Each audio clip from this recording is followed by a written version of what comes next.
The stone wall stood in the corner of Elena Vasquez's property like a monument to stubbornness, its circular brick wall rising 4 feet above ground, capped with a rotted wooden cover that the Homeowners Association had been demanding she remove for 3 years.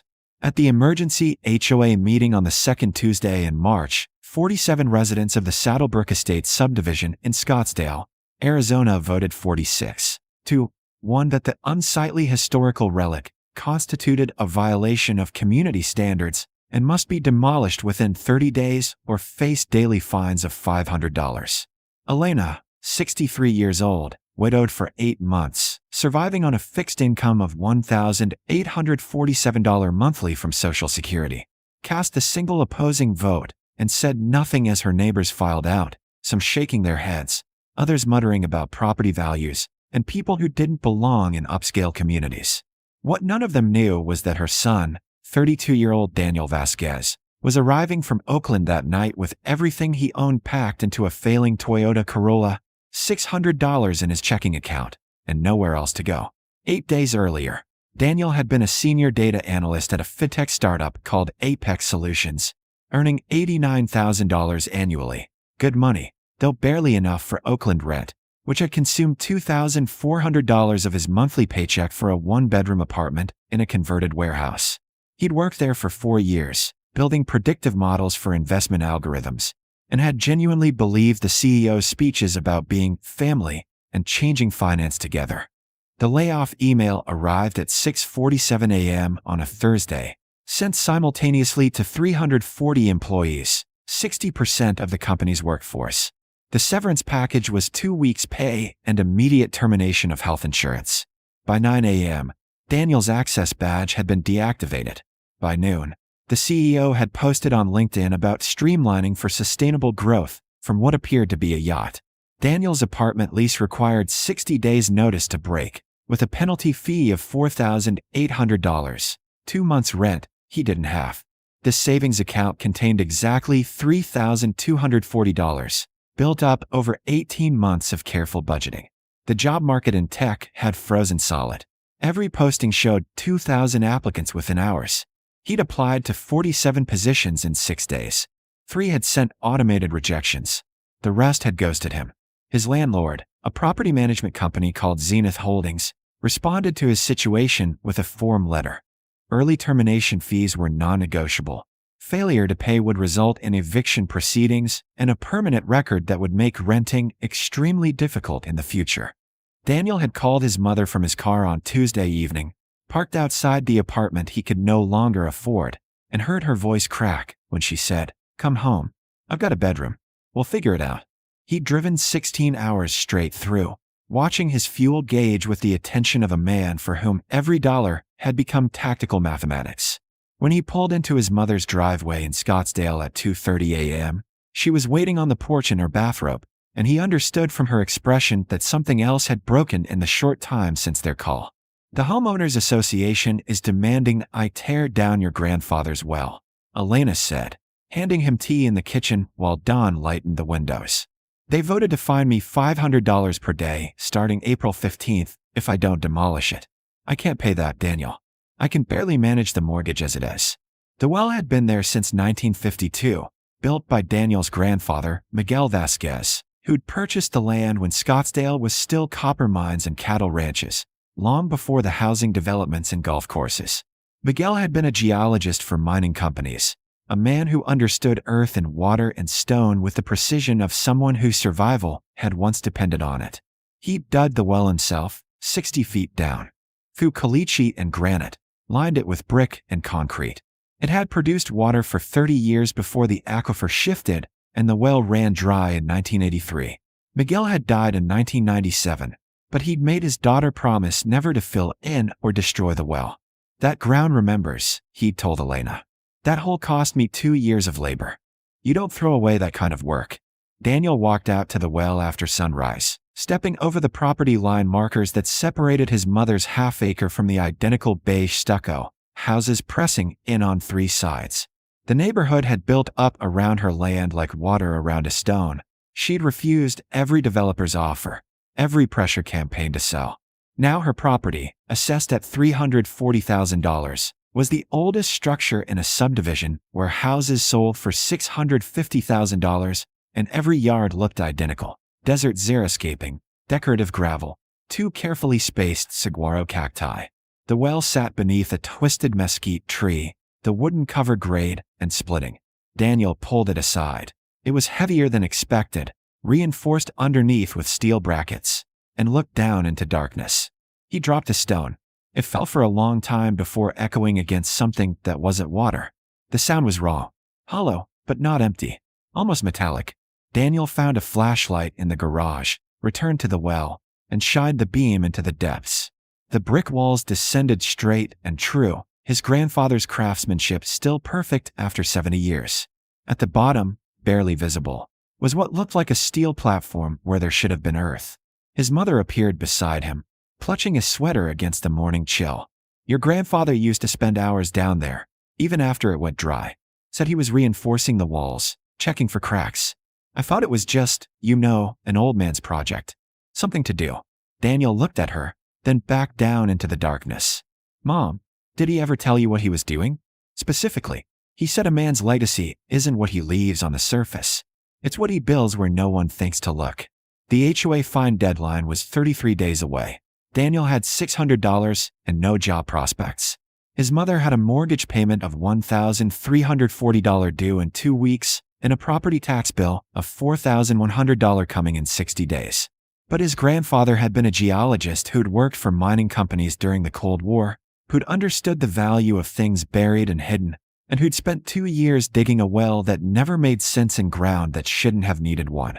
Daniel went to Home Depot and spent $140 of his remaining money on climbing rope, a harness, and a high-powered LED lantern. At dusk, while his mother watched from the porch with her hands pressed to her mouth, Daniel strapped on the harness, tied off to the mesquite tree, and lowered himself into his grandfather's well. The descent took 3 minutes. The brick walls were perfect, bone-dry, with iron rungs spaced every 3 feet that his grandfather had embedded in the mortar. At 58 feet, Daniel's boots hit the steel platform he'd seen from above. The platform was a hatch, hinged, with a recessed ring handle. He pulled it open and shined his light into a chamber beneath. The scream caught in his throat and came out as a sound he'd never made before, something between laughter and prayer. The chamber was a concrete vault, 10 feet square and 7 feet high, with reinforced walls and a ventilation shaft running up through the rock to a hidden outlet somewhere in the desert. The LED lantern's beams swept across the space, revealing metal shelving units identical to what you'd find in a warehouse, industrial, permanent, carefully installed. On those shelves sat hundreds of small wooden crates, each about the size of a shoebox, and a filing cabinet painted desert tan. Daniel stood on the ladder, half in the well shaft and half in the hidden chamber, his hands shaking so badly he nearly dropped the lantern.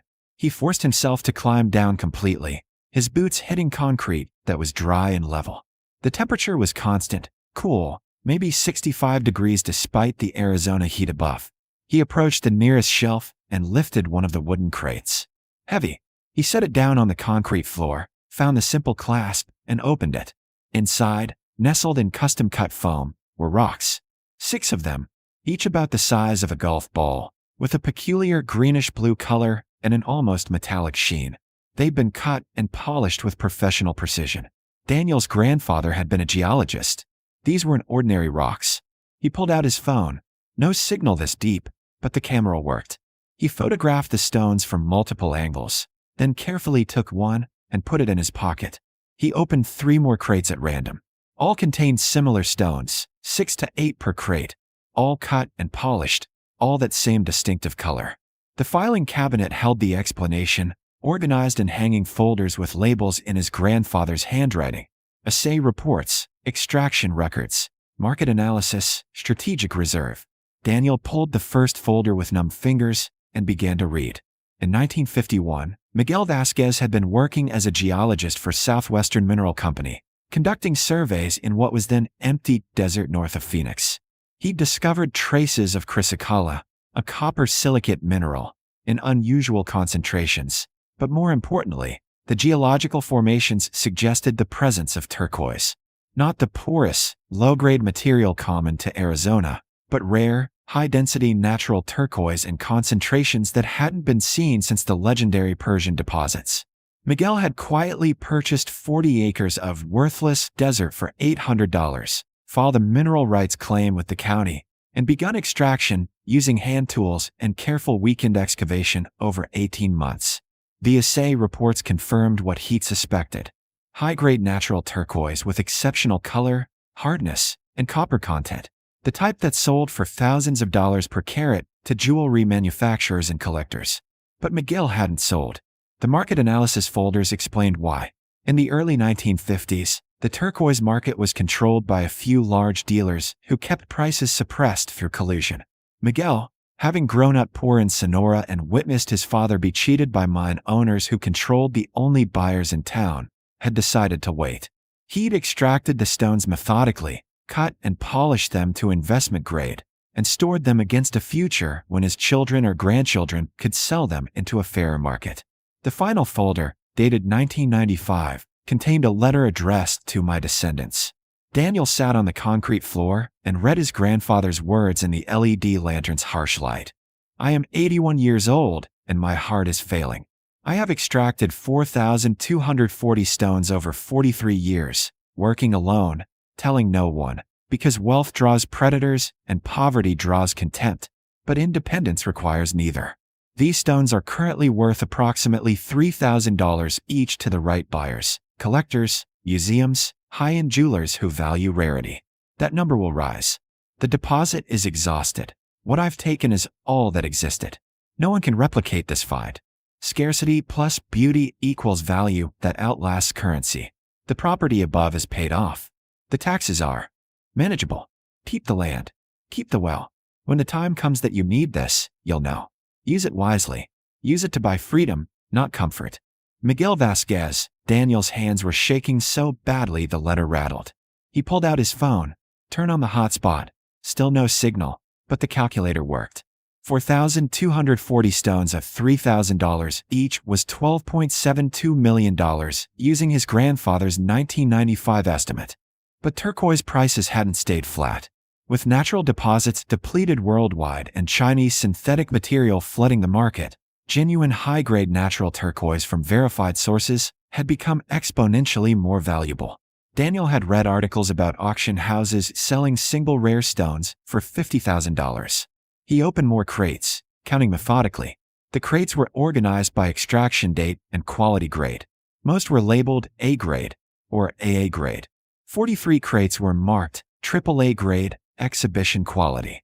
2 hours later, Daniel had a rough inventory for 1,240 stones, separated into quality tiers, with documentation of origin and extraction dating back 70 years. Provenance that would be worth a fortune in itself in a market flooded with fakes and synthetic material. He climbed back up the well at midnight, his grandfather's letter in a plastic bag, 3 sample stones in his pocket, and his mind reeling through calculations. He needed expert verification, needed to understand current market values, needed to figure out how to liquidate something this rare without attracting attention or getting robbed or making catastrophic mistakes. His mother was waiting in the kitchen, having not moved from the window in 5 hours. She stood when he came in, dirt-covered and wild-eyed. "Mom," Daniel said, and his voice cracked. Grandpa wasn't maintaining the well. He set the 3 stones on the kitchen table, their blue-green surface catching the overhead light with an almost supernatural glow. Elena stared at them, then at her son, then back at the stones. "What are those?" "Turquoise. Natural, high-grade turquoise that Grandpa mined from his own property for 43 years and hid in a vault under the well. There are over 4,000 of them down there, Mom. With documentation. With provenance.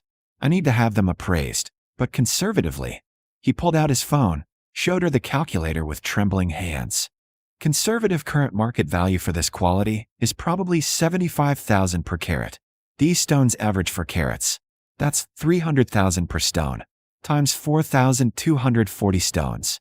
The number on the calculator read $1,272,000,000. Elena sat down slowly, her hand reaching for the table's edge. "That can't be right.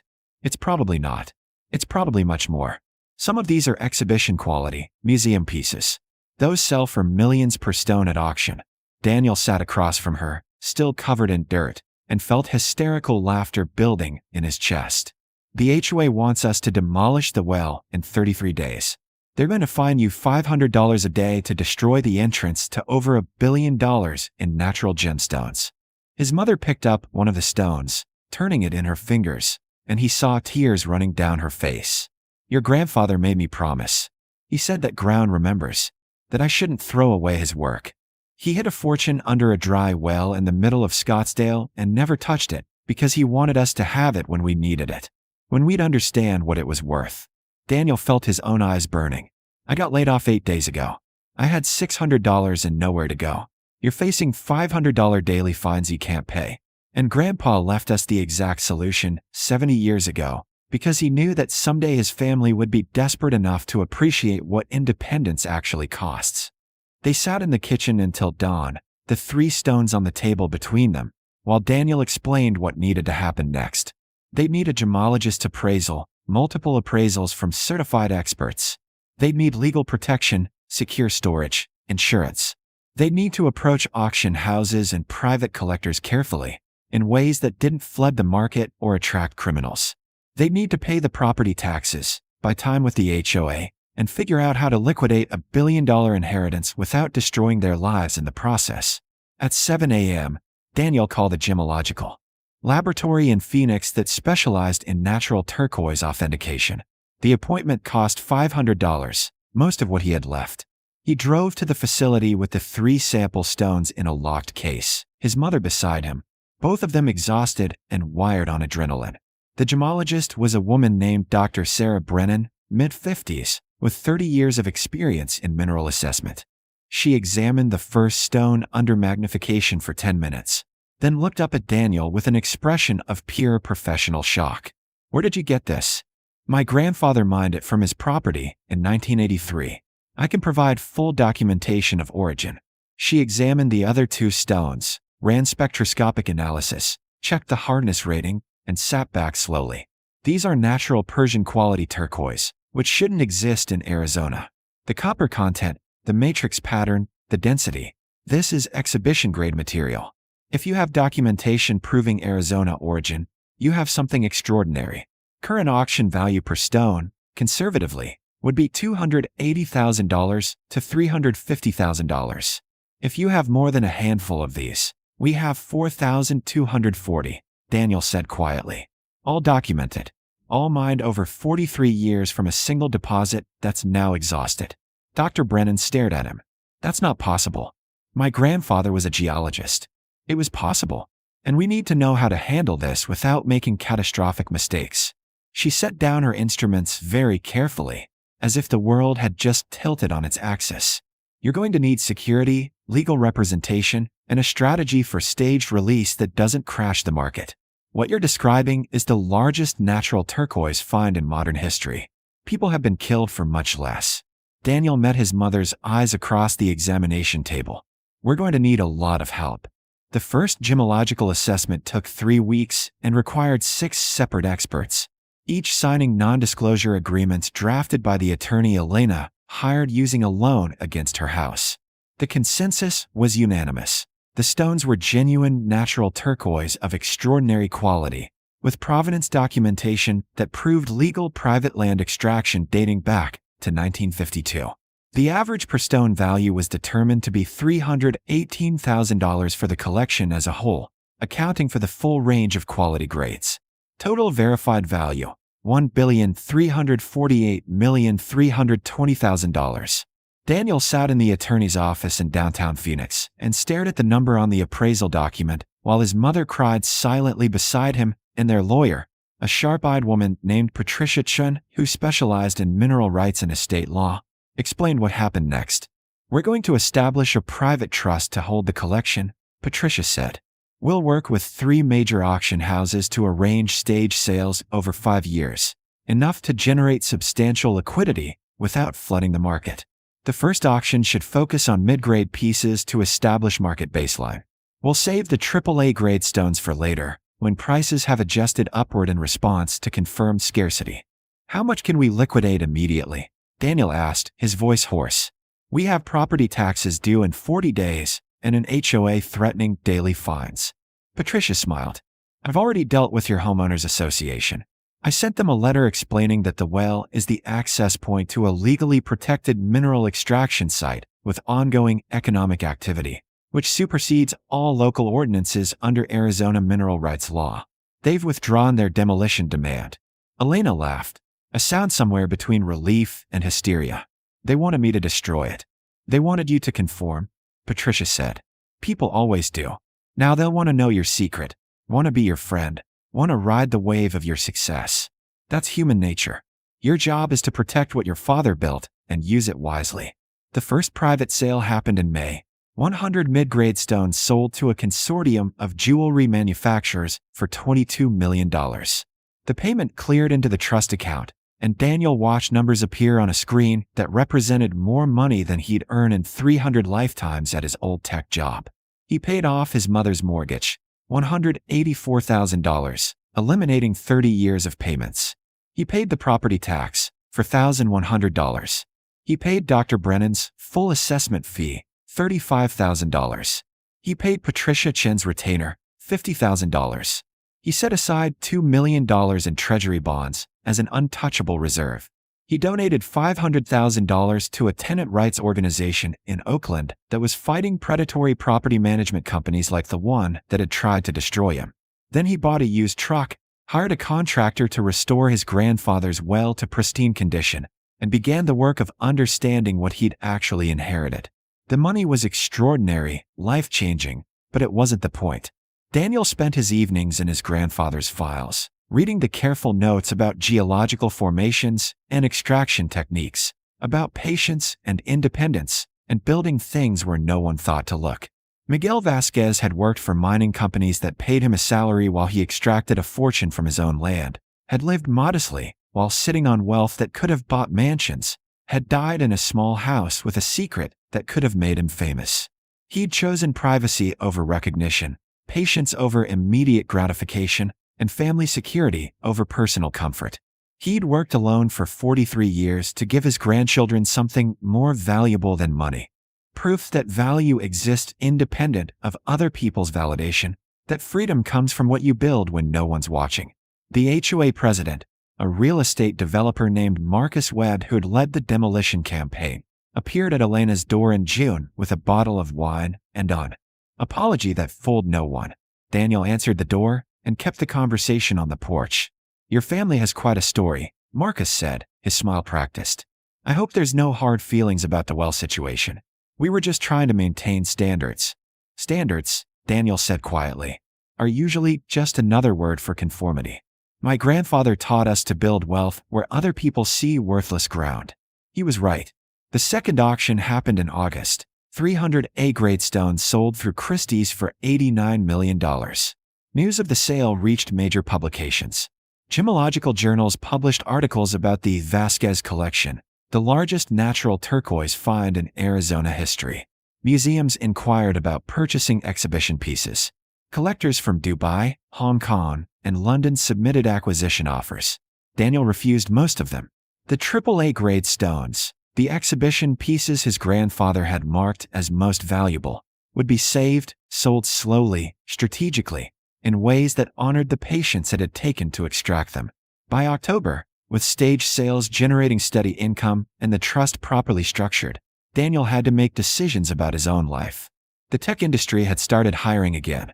He received interview requests from companies in Seattle, Austin, Boston, positions that would pay $150,000 or more, return him to the career path he'd been building before the layoff shattered it.